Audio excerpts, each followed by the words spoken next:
Hello, আসসালামু আলাইকুম। আমি ডাক্তার মোহাম্মদ মঞ্জুর হক। আজকে আমরা কিন্তু গুরুত্বপূর্ণ বিষয়ে একটা কথা বলবো। বর্তমানে ঘরে ঘরে অনেক বাচ্চাদের ডায়রিয়া দেখা দিচ্ছে। এক্ষেত্রে বাবা মারা খুবই চিন্তিত থাকেন। অনেক বেশি ডায়রিয়া বন্ধ হতে যাচ্ছে না। বাবা মারা বিভিন্ন ধরনের ওষুধ খাওয়াচ্ছেন, কিন্তু তারপরেও কমছে না। এক্ষেত্রে বলে রাখতে চাই যে বর্তমানে এই শীতকালীন সময়, বিশেষ করে 6 থেকে 24 মাস বয়সী বাচ্চাদের ক্ষেত্রে যে ডায়রিয়াটা দেখা দিচ্ছে, সেটা আর কিছু নয়, সেটা বেশিরভাগ ক্ষেত্রে সেটা রোটা ভাইরাসজনিত ডায়রিয়া। এখন এই ডায়রিয়া কী কারণে হয়? নাম দেখে বোঝা যাচ্ছে যে এই ডায়রিয়া হওয়ার অন্যতম কারণ হচ্ছে রোটা ভাইরাস নামক এক ধরনের ভাইরাস রয়েছে। এই ভাইরাসের মাধ্যমে রোটা ভাইরাস ডায়রিয়া হয়ে থাকে। এটা কীভাবে ছড়ায়? এটা সাধারণত ফিকো ওরাল রুটে ছড়িয়ে থাকে। ফিকো ওরাল রুট বলতে বাচ্চারা পায়খানার পরে ভালোভাবে হাত ধুতে হবে। হাত না ধুয়ে যদি মুখে চলে যায়, কিংবা যেসব খাবার যদি ঠিকমতো না ধুয়ে না পরিষ্কার করে, হাত যদি ভালোভাবে পরিষ্কার না করে বাচ্চাকে খাওয়ানো হয়, কিংবা বাচ্চা যদি মুখে হাত দেয়, অপরিষ্কার হাতটা যদি মুখে নেয়, সেক্ষেত্রে এই ভাইরাসটা ছড়িয়ে পড়তে পারে। এখন এই রোটা ভাইরাস জনিত ডায়রিয়া যদি হয়, তাহলে সেক্ষেত্রে কী কী লক্ষণ দেখা দিতে পারে? সেক্ষেত্রে বাচ্চার ঘন ঘন পাতলা পায়খানা হবে। পাতলা পায়খানার রং সবুজ হলুদ রঙের হতে পারে। বাচ্চার সামান্য জ্বর থাকতে পারে, কিছুটা বমি হতে পারে, এবং বাচ্চার ডিহাইড্রেশন পানি শূন্যতা দেখা দিতে পারে। এখন এক্ষেত্রে চিকিৎসা কী হতে পারে? এক্ষেত্রে সবথেকে অন্যতম সহজ চিকিৎসা হচ্ছে, ঘরে বসে চিকিৎসা নেওয়া সম্ভব। সেটা হচ্ছে যতবার পায়খানা হবে ততবার বাচ্চাকে ওরাল স্যালাইন অর্থাৎ ওর স্যালাইন খাওয়াতে হবে। প্রত্যেকবার ওর স্যালাইন খাওয়াতে হবে। এক্ষেত্রে বাচ্চার ওজন কতটুকু আছে সেটার উপর নির্ভর করবে বাচ্চা কতটুকু ওর স্যালাইন পাবে। এছাড়া বাচ্চাকে আমরা জিঙ্ক সিরাপ বা জিঙ্ক ট্যাবলেট রয়েছে, এই জিঙ্ক ট্যাবলেটটা আমরা অ্যাড করতে পারি। এক্ষেত্রে একটা ভালো রেজাল্ট পাওয়া যায়। আর রোটা ভাইরাস জনিত যে ডায়রিয়া হচ্ছে, এক্ষেত্রে কখন আমরা কনসার্ন হব? কখন আমাদের অবশ্যই চিকিৎসকের পরামর্শ নিতে হবে, কিংবা বাচ্চাকে হাসপাতালে ভর্তি করতে হবে। সেক্ষেত্রে যেসব সিমটম দেখা দিলে এই দ্রুততার সহিত আমাদের রেসপন্স করতে হবে, সেগুলো হচ্ছে বাচ্চার পায়খানার রং যদি লাল হয়, বাচ্চার জ্বর যদি অনেক বেশি হয়, যেটা সহজেই আপনার কমছে না, কোনো ওষুধই কমছে না, বাচ্চাকে যদি প্রচণ্ড ডিহাইড্রেশন বা পানি শূন্যতা দেখা দেয়। এখন পানি শূন্যতা কতটুকু আছে এটা আমরা কীভাবে বুঝবো?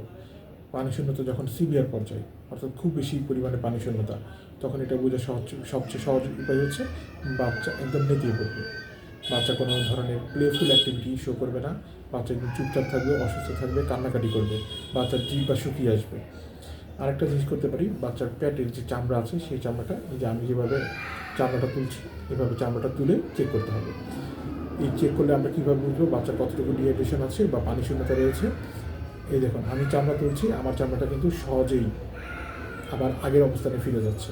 কিন্তু আমার শরীরে যদি ডিহাইড্রেশন বা পানি শূন্যতা যদি অধিক পরিমাণে বেশি হতো, তাহলে আমি চামড়া তোলার পরে এই চামড়াটা তার আগের অবস্থানে যেত বা মিশে যেতে আপনার খুব স্লোলি মিশত, খুব ধীরে ধীরে মিশে যেত। এ থেকে বোঝা যেত যে আমার শরীরে ডিহাইড্রেশন বা পানি শূন্যতা অনেক বেশি পরিমাণে আছে। আশা করি বুঝতে পেরেছেন। আর এক্ষেত্রে ট্রিটমেন্টের ক্ষেত্রে, আর বাচ্চার যদি জ্বর থাকে তাহলে জ্বরের জন্য আমরা প্যারাসিটামল সিরাপ দিলেই চলবে, বমি থাকলে বমির ওষুধ দিলেই চলবে।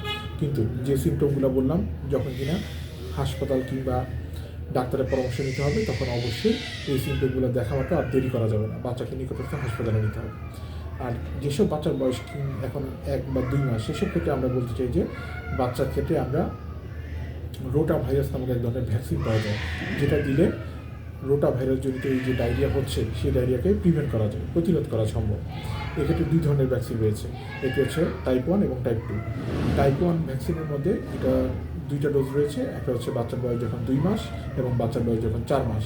এই দুইটা সময়ে এই টাইপ 1 ভ্যাকসিনটা দেওয়া যায়।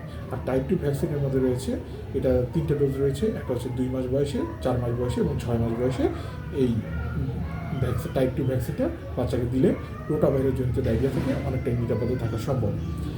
আর এটা প্রিভেনশনের ক্ষেত্রে আমাদের সবথেকে গুরুত্বপূর্ণ ভূমিকা পালন করতে হবে বাসে যারা মা বাবা রয়েছে, কিংবা যারা বাচ্চার কেয়ার করছেন, তাদের সবাইকে একসাথে এটা গুরুত্বপূর্ণ ভূমিকা পালন করতে হবে।